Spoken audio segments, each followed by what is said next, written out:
बातमीपत्राला सुरुवात करूयात। रेमल चक्रीवादळ पश्चिम बंगालच्या किनारपट्टीवर धडकलेलं आहे। हवामान खात्याच्या म्हणण्यानुसार ही संपूर्ण प्रक्रिया 5 ते 7 तास चालणार आहे। यावेळी ताशी 110 ते 120 किलोमीटर वेगाने वारे वाहत असून वाऱ्याचा वेग ताशी 135 किलोमीटर पर्यंत पोहोचलाय।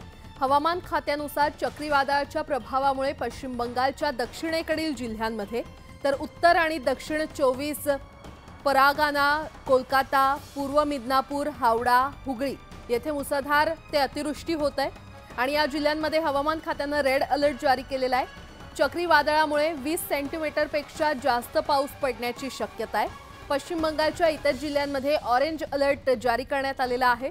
पश्चिम मेदिनीपूर, नादिया, पूर्व बदरवान इथे सोमवारी मुर्शिदाबादमध्ये मुसळधार ते अतिवृष्टीची शक्यता आहे। दरम्यान पश्चिम बंगालमध्ये एनडीआरएफची 14 पथकं तर त्रिपुरात 1 पथक तैनात करण्यात आलंय। विशेष म्हणजे पंतप्रधान मोदींनी अधिकाऱ्यांसह महत्त्वाची बैठक घेत या परिस्थितीचा आढावा घेतलाय।